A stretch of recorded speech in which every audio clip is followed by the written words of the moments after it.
एक गांव में दो दोस्त सागर और मानव रहा करते थे। सागर बहुत ही अच्छे स्वभाव का था और मानव बड़ा ही लालची किस्म का था। दोनों की चाय की रेडी थी, पर कुछ खास नहीं चल पाती थी। एक दिन सागर अपने मौसेरे भाई सोहम से मिलने के लिए जाता है। अरे सागर, कैसे हो भाई? घर पर सब कुशल मंगल तो है ना? मैं ठीक हूँ भाई, और घर पर भी सब कुछ ठीक ठाक है। बस मेरा व्यापार कुछ अच्छा नहीं चल रहा। अरे भाई, तुम्हें इस व्यापार में अगर अच्छी आमदनी नहीं मिल रही तो तुम किसी और चीज का व्यापार क्यों नहीं कर लेते? बात तो तुम्हारी सही है, पर किस चीज का व्यापार करूं? बाजार में तो हर तरह की चीजों का व्यापार करने वाले पहले से ही बहुत है। सागर, मेरे पास एक आइडिया है। भाभी कितना अच्छा पुलाव बनाती है, तो क्यों ना तुम उनके हाथ का बनाया हुआ पुलाव बेचो। तुमको बहुत अच्छी कीमत मिलेगी, क्योंकि लोगों ने ऐसा स्वादिष्ट पुलाव कभी खाया ही नहीं होगा। अरे हाँ सोहम, ये तो बहुत ही अच्छा आइडिया है। ये मैंने पहले क्यों नहीं सोचा? सोहम से वार्तालाप कर सागर घर के लिए लौट पड़ा। सागर की पत्नी बहुत ही अच्छा पुलाव बनाती थी। अगले दिन से सागर ने सोहम की बात मानकर बाजार में एक रेडी लगाई और पुलाव बेचने लगा। जो भी उसके दुकान पर आता, सभी को पुलाव बहुत पसंद आता था और अब सागर अच्छे पैसे भी कमा लेता था। ये सब देखकर मानव को बहुत जलन होने लगती है। सागर अब दिन ब दिन मुझसे बहुत आगे बढ़ने लगा है। मुझे भी अब कुछ ना कुछ करना ही पड़ेगा। अगले दिन मानव भी सागर के दुकान के पास रेडी लगाकर सस्ते दाम में पुलाव बेचने लगा है। धीरे धीरे सागर के कुछ ग्राहक मानव के पास जाकर पुलाव खरीदने लगे थे। ये सब होता देख सागर को बहुत बुरा लगता है। सागर अब किसी दूर गांव में जाकर अपना व्यवसाय करने लगा। सागर के दूर गांव जाने की वजह से अब मानव की अच्छी आमदनी होती थी, पर हमारे पास चाहे कितने भी पैसे हो, हम कभी संतुष्ट नहीं होते। इसी वजह से मानव के मन में लालच आ जाता है। वो सोचने लगता है, अभी तो कोई मेरी बराबरी भी करने वाला नहीं है। अगर मैं पुलाव की थोड़ी मात्रा कम भी कर लूं, तो भी किसी को कोई फर्क नहीं पड़ेगा और मुझे ज्यादा फायदा भी होगा। आखिर किसी के साथ तुलना करने के लिए यहाँ कोई है भी तो नहीं। अगले दिन से मानव ने पुलाव की मात्रा कम कर दी और लोगों को पुलाव कम देने लगा। लेकिन लोगों को तुरंत समझ में आने लगा था कि मानव ने अब पुलाव की मात्रा कम कर दी है। इसी वजह से लोगों ने अब मानव की रेडी पर आना बंद कर दिया। कुछ ही दिनों के बाद सागर को ये खबर मिली कि कोई अब मानव से पुलाव नहीं खरीदता। इसीलिए अब सागर अपनी पहली वाली जगह पर आकर पहले जैसा पुलाव बेचने लगा। मानव के ठेले पर कोई ग्राहक ना आने के कारण अब उसका ठेला बंद हो जाता है। सागर मानव के पास जाकर मानव से कहता है, मानव, तुम्हें इतना लालची नहीं होना चाहिए। देखो, तुम्हारा लालच ही तुम्हें कहाँ लेकर आया है। मुझसे गलती हो गई सागर, मैंने तुम्हारे साथ अच्छा नहीं किया। हो सके तो मुझे माफ कर देना दोस्त। अरे कोई बात नहीं, हम तो दोस्त हैं और दोस्ती में माफी नहीं मांगी जाती। चलो, तुम्हें अपनी गलती समझ आ गई, ये बहुत अच्छी बात है। मैंने तुम्हें कब का माफ कर दिया है।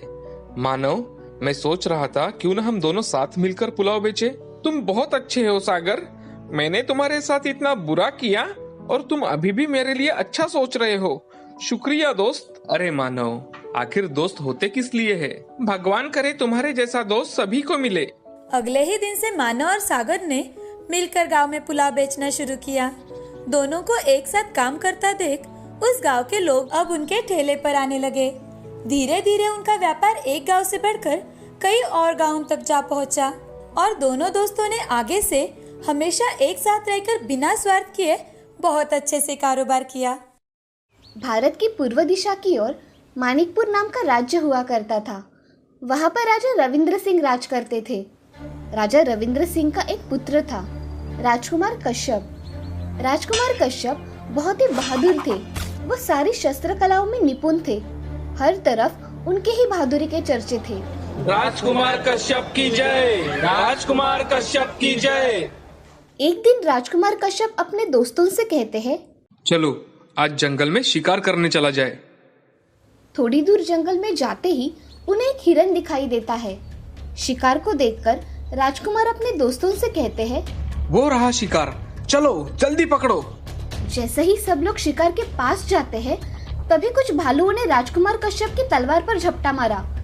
राजकुमार ने एक भालू को मार गिराया और एक भालू को उठाकर दूसरे भालू पर फेंक दिया। अरे भागो यहाँ से भागने में ही भलाई है। सभी लोग भालुओं से जान बचाकर भागो। राजकुमार कश्यप भागते भागते अचानक एक चट्टान के ऊपर से पैर फिसलकर एक बड़ी खाई में नीचे एक बड़ी सी नदी में गिर जाते हैं। तभी उन्हें वहां पर खड़ी एक लड़की देख लेती है। लगता है पानी में कोई बह रहा है। सोनिया नदी के पास जाकर देखती है तो उसे एक लड़का पानी में डूबता हुआ दिखाई देता है। वो तुरंत अपने पास की रस्सी पानी में फेंककर राजकुमार से कहती है, ये लो रस्सी पकड़ो। सोनिया राजकुमार को जैसे तैसे पानी में से निकालने में कामयाब होती है, लेकिन राजकुमार पानी से बाहर आते ही बेहोश हो जाते हैं। सोनिया उन्हें अपने साथ घर ले आती है। जब राजकुमार कश्यप को होश आता है तो अरे मैं कहाँ हूँ? हिलिए मत, आपको बहुत चोट आई है। मेरा नाम सोनिया है। आप नदी में बह रहे थे, मैं आपको यहाँ ले आई। आप 2 दिन बेहोश रहे। 2 दिन? जी हाँ, पर आप चिंता ना करें, आप 2 दिनों में ठीक हो जाएंगे। हाँ, मेरा नाम कश्यप है। मैं मणिकपुर का राजकुमार हूँ। शिकार के वक्त दुर्घटना में मैं घायल हो गया था और खाई से नीचे गिर गया। अब देखते ही देखते 2 दिन बीत जाते हैं। सोनिया ने राजकुमार कश्यप का उन 2 दिनों में बहुत अच्छे से ख्याल रखा था। ये सब देख राजकुमार मन में सोचते हैं, कितनी सुंदर लड़की है। काश ऐसे ही पति मुझे मिले। अब उन दोनों में प्रेम उत्पन्न हो गया था। राजकुमार सोनिया से कहते हैं, सोनिया, मैं तुमसे शादी करना चाहता हूँ। परंतु मैं। सोनिया कुछ कहती तभी सोनिया को पेड़ पर बैठे एक सांप ने जकड़ लिया। राजकुमार ने सोनिया को सांप से छुड़ाने की कोशिश की तो सांप राजकुमार को लिपट गया। राजकुमार ने बड़ी ही बहादुरी से सांप का मुंह फाड़कर उसे मार डाला। तभी वहां एक तेज रोशनी चमक उठी। अरे ये क्या? ये परिया कहाँ से आ गई? धन्यवाद नौजवान, तुमने हमारी बेटी की जान बचाकर हम पर बड़ा एहसान किया है। आपका मतलब ये भी परी है? कौन ये? जी हाँ, इसको एक गलती की सजा के तौर पर यह बिना पंख और जादुई शक्ति के छोड़ दिया था। आज इसकी सजा खत्म हुई है।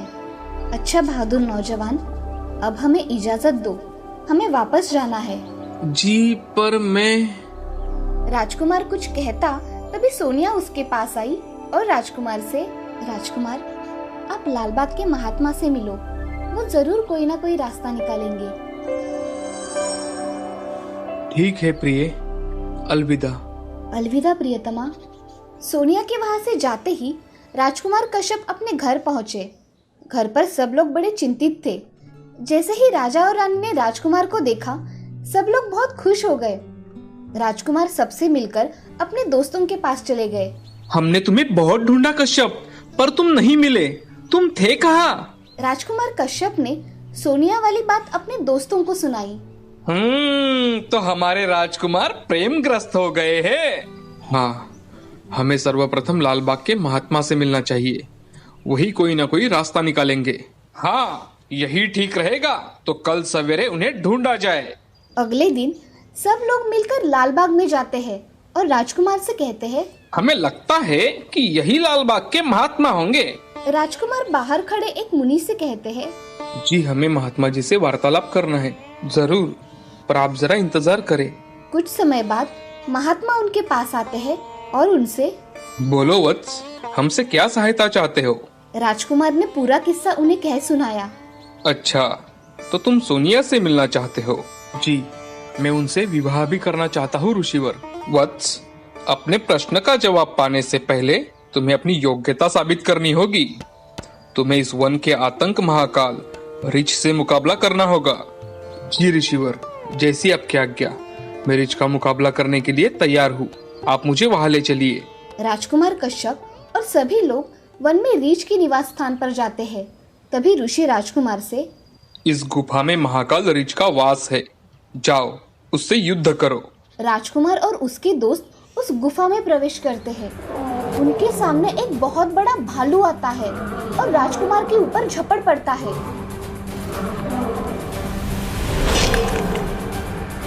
ये देख महात्मा राजकुमार से, शाबाश कश्यप, तुमने अपनी योग्यता सिद्ध की। मैं तुम्हें सोनिया से मिलने का मार्ग बताता हूँ।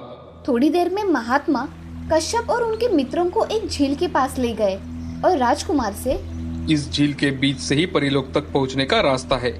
संभल कर जाना, मैं तुम्हारा यही इंतजार करूंगा। राजकुमार कश्यप और उनके मित्र झील में खड़ी नाव में सवार हो गए और उस झील में आगे बढ़ने लगे। बहुत समय आगे बढ़ने के बाद आसमान में सुनहरी सीढ़ियां जा रही है ऐसा दिखाई देता है। सब नाव से उतरकर सीढ़ियां चढ़ने लगे। ऊपर जाते ही उन्हें एक बड़ा सा महल दिखाई दिया। महल को देख राजकुमार के दोस्त, राजकुमार, अंधेरा होने तक हमें इंतजार करना होगा।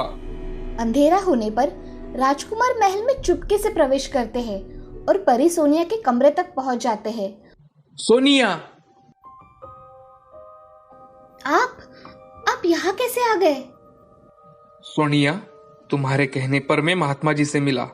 उन्होंने ही मुझे यहाँ आने का मार्ग बताया और महात्मा जी के कहने के अनुसार मैं तुमसे विवाह नहीं कर सकता क्योंकि तुम एक परी हो और मैं एक साधारण इंसान। उनके मुताबिक इस समस्या का हल तुम्हारे रानी माँ के ही पास है। ये सत्य है प्रियतम। कल रानी माँ दरबार में बैठेंगी। आप उनके सामने अपना प्रस्ताव रखना। अच्छा ठीक है, अब मैं चलता हूँ। अलविदा प्रिय। राजकुमार कश्यप और उनके दोस्त वहां से निकल ही रहे थे तभी उन्हें परियों ने घेर लिया। ओह, हम फंस गए, अब क्या होगा? परियों ने राजकुमार कश्यप और उनके मित्रों को बंदी बनाकर बंदी गृह में डाल दिया। अब क्या किया जाए? कल हमें रानी माँ के सामने पेश किया जाएगा और यही तो मैं भी चाहता हूँ। अगले दिन राजकुमार कश्यप और उनके मित्रों को दरबार में पेश किया गया। तभी राजकुमार कश्यप ने पूरी बात रानी माँ को कह सुनाई। तो तुम सोनिया से विवाह करना चाहते हो? जी हाँ रानी माँ। ये कार्य बहुत मुश्किल है। इसके लिए तुम्हें लाल, सफेद और नीली मणियां लाकर हमारे देवता के सम्मुख रखनी होगी। आप चिंता ना करें, मैं वो तीनों मणियां लाने में जरूर सफल रहूंगा। अब हमें जाने की आज्ञा दीजिए। जाओ नौजवान, सफलता तुम्हारे कदम चूमे।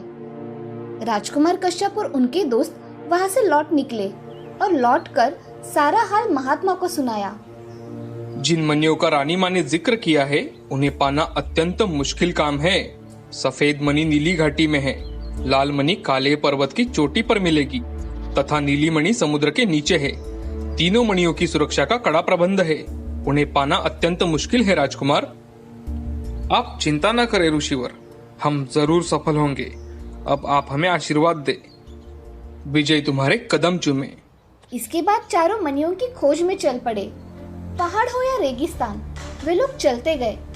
रात होने पर भी सभी बारी बारी से पहरा देते। चाहे फिर घनी बारिश हो या तूफान हो, वो बस चलते गए और आखिरकार वो नीली घाटी में पहुंच गए और वहां उन्हें बड़े अजीब अजीब सांप दिखाई दिए।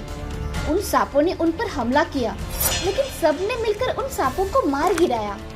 ओ, कितने डरावने जीव थे ये। आगे ना जाने किस किस से मुकाबला करना पड़े। ऐसा कहकर एक बार फिर चारों घाटी में उतरने लगे और वो जल्द ही अंदर पहुंच गए। अंदर जाते ही उन्हें जोर से गुर्राने की आवाज सुनाई देने लगी और अचानक बहुत तेज रोशनी उनकी आंखों पर चमक उठी और उसी तेज रोशनी में एक बहुत बड़े गेंडे ने उन पर हमला बोल दिया। जैसे ही गेंडा उनकी ओर बढ़ा, गेंडे से जान बचाने के लिए जिसको जिधर जगह मिली वो उस तरफ दौड़ पड़ा। तुम ठीक तो हो ना सब? हाँ। राजकुमार कश्यप मुंह में तलवार दबाकर गेंडे के सामने आ गए। गेंडा गुर्राता हुआ राजकुमार की तरफ बढ़ा। तभी राजकुमार ने तेजी से छलांग लगाकर गेंडे की पीठ पर सवार हो गए और तलवार से तेज वार करके उन्होंने गेंडे को मार दिया और सफेद मणि हासिल कर लिया। लो, मैंने इस गेंडे को मार गिराया। हमें तो अपनी तलवारें निकालने की भी जरूरत नहीं पड़ी। कमाल कर दिया राजकुमार तुमने। अब चारों दोस्त नीली मणि हासिल करने के लिए समुद्र की ओर निकल पड़े। कुछ दूरी तय कर वो सब समुद्र के किनारे पहुंच गए। आखिर यहाँ पर नीली मणि है। आखिर समुद्र के भीतर कैसे पहुंचा जाए? दोस्तों, हमें तैरना होगा। चारों ने पानी में छलांग लगा दी। जैसे ही वो सब समुद्र की तह तक जाने की कोशिश करने लगे, उन पर बड़ी मछलियों ने हमला बोल दिया। सबने अपनी अपनी तलवारों से उन मछलियों का खात्मा कर दिया। तभी एक महाकाय ऑक्टोपस ने राजकुमार को जकड़ लिया। राजकुमार ने बिना समय गवाए अपनी तलवार निकाली और ऑक्टोपस के बाहों को काटना शुरू कर दिया। राजकुमार ने ऑक्टोपस को मारकर नीली मणि हासिल कर ली। अब वे सब वहां से निकलकर काला पर्वत की ओर आखिरी मणि हासिल करने के लिए निकल पड़े। जैसे ही वो सब काला पर्वत पहुंचे और देखा तो अरे ये लोग आखिर आपस में क्यों लड़ रहे हैं? अरे कैसी मारकाट मचा रखी है इन लोगों ने। तभी सिपाही वहां आ जाते हैं। पकड़ लो सबको। हमें क्यों? अरे अरे चुप, नहीं तो यही मार दूंगा। सिपाहियों ने उन्हें पकड़कर बंदी गृह में डाल दिया। ओह, हम फंस गए। अब क्या होगा? कोई बात नहीं, सेनापति जब आएंगे तो हम उन्हें अपना परिचय बताएंगे तो वो हमें जरूर छोड़ देंगे। उनकी ये बातें सुन वहां बंदी एक बुजुर्ग बोले, नहीं छोड़ेंगे, वो तुम सबको मार डालेगा। ऐसा क्यों बाबा? बेटा, तुम्हें शायद यकीन ना हो, मैं इस नगर का राजा हूँ। मेरे भाई ने सेनापति से मिलकर मेरे साथ षड्यंत्र किया और सफल रहा। तब से राज्य में हिंसा फैल गई है। मेरा भाई बहुत क्रूर है, वो किसी को नहीं छोड़ेगा। अब क्या करे राजकुमार? हमें यहाँ से निकलना ही होगा। हमें किसी भी तरह वो लाल मणि हासिल करनी है। लाल मणि? उसे हासिल करने के लिए तुम्हें मेरे धूर्त भाई को मारना होगा, क्योंकि वो मणि उसके ताज में जड़ी हुई है। रात होने पर चारों ने मिलकर बंदी गृह का ताला तोड़ दिया और चुपचाप वहां से निकल गए। बूढ़े राजा भी उनके साथ चल पड़े। बूढ़े राजा ने उन्हें रास्ता दिखाते हुए कहा, यहीं पर रहता है वो। तभी वहां पर उनका भाई आया। कमीने, तूने मेरे पत्नी और बच्चों का कत्ल किया है, मैं तुझे नहीं छोड़ूंगा। अब तो तुम्हारी मौत मेरे हाथों से पक्की है। हसमत आस्तीन के सांप बूढ़े को हराकर बहादुरी दिखाता है। ये कैसी बहादुरी है तेरी? मुझसे मुकाबला कर। राजकुमार ने उस दुष्ट राजा से युद्ध किया और उसे मार गिराया और उसके मुकुट से वो लाल मणि निकाल ली और बूढ़े राजा को उनका राज्य सौंपकर राजकुमार अपनी राह चल पड़े। तीनों मणि लेकर राजकुमार परीलोक पहुँचे और रानी माँ के सामने उन्हें रखकर बोले, अब तो मैं सोनिया से विवाह कर सकता हूँ ना? तुम सचमुच बहुत बहादुर हो। हमें तुम्हारा प्रस्ताव सहर्ष स्वीकार है। अब आगे क्या हुआ? होना क्या था, एक शानदार आलीशान विवाह। एक बहुत बड़े समारोह का ऐलान किया गया और सभी रिश्तेदारों को आमंत्रित किया गया। सब ने राजकुमार की बहादुरी की बहुत प्रशंसा की, जिसने अपनी इच्छा और दृढ़ता से साबित कर दिया कि कुछ भी मुश्किल नहीं है।